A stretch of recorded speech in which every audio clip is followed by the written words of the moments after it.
everyone, welcome to Lit with Abhi. This is a continuation of the interview regarding managing mental health in the workplace. If you haven't checked out my previous video on this, please click on the link below. So let's get started. Because we are talking about like work and mental health here, and sometimes we think, as you said again, like we lose track of the priority. And most of us, and I'm guilty for myself as well, we bring all the problem that we have at work to home. And that's something I'm really working hard to separate. Yeah. So like for me, like one of my major rules, I don't bring any work problem to home. The thing that I'm thinking about, or a thing or a person that I'm worrying about, doesn't work the time I'm going to have at my home with my loved one. How do you think, like, so this is my way of approaching separating the work with my time at home or with my family and friends. Can you give us some pointers on how actually we can separate it? How not to bring the issues and the problem that you are facing at office or in our professional environment to our personal environment? Some people they don't have like that strong stop. And some people they can do it. And it's really tough. So also what you said, like when you actually said like, okay, I have a dedicated time to talk to my partner or my cat. If you just talk to your cat while they're sleeping, whatever they do, that you have like a time limit, and again like start with the negative, maybe even put a spin around it and said like, how do you want to solve the problem? If that's even possible, and then finish with something positive. The other thing is, what you said something was like, yes, that's what I will say. If you ask me that question, get a routine. So if you get a routine, even if it's like just a mental routine, as in like from work, I know a lot of people work from home nowadays, from home to when I actually are in front of the door, and I open the door and I go into my house, I don't think about work. It is like that you have that transition where you can think, and can you even do your little reflections like what didn't go well, how do I want to fix it, what actually is really great today. And then when you actually go into that room, it's like a new life. So the stop thing as well, as you said, when I have a thought that is not really useful, I just say stop, deal with you later. I think the primary thing of how we can actually separate it, maybe we follow different approaches depending on like what works for us. But I think the essence, the core is actually have a hard stop.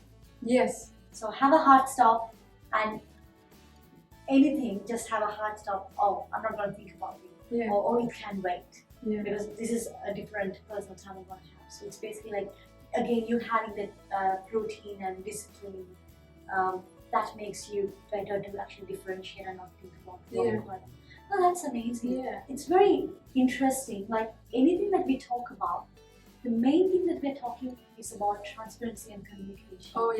It's so interesting how just having an open conversation, how things could change by having open communication. So having said that, like explain to me how, like when you're having an open communication, like maybe one-on-one with a person, or when you're in a meeting and sharing your opinion, but maybe the entire room agrees with plan A, and you think plan B is the best. But how do you put yourself, like how do you get the courage to put yourself forward and say, you know guys, this is what I think, and stand with your values and everything. Like how do you get that courage? If you actually know it's the right thing and your intentions are very clear, so you bring it up because you think it's the best for the project, for the team, for the future. So if you're really clear about that, then you actually automatically feel like, I need to speak up, because I don't want to, in 6 months' time, see like that the plan gets revised and it actually goes to the plan that I had in mind. And people maybe actually need to hear it because they haven't considered it, maybe.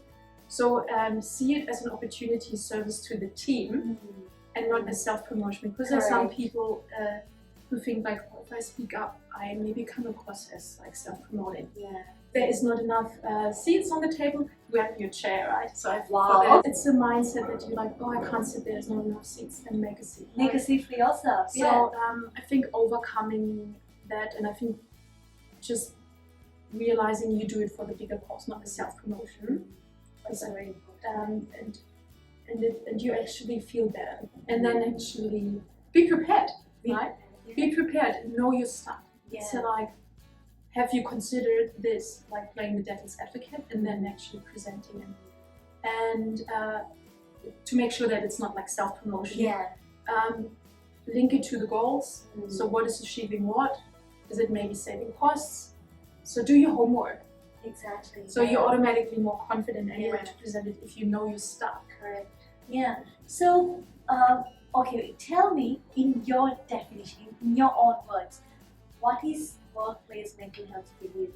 What is the definition of that? Oh wow! No one ever actually asked me that question. So mental health is pretty much work. It's like mental health is that you have the maturity to identify where you are at the system, and also like all the parts. When I talk system, I talk about the team. Yeah. At all the parts, where are you going? Where's something maybe off balance? Where's something maybe in amber, right? If we talk in project terms, and how do we actually get them up? Because we know if there's like one little bit of amber here, then it turns red, and then it's just like contagious. So having the maturity and the ability to assess it, and then also having strategies to address it, so you create that balance and that mental health.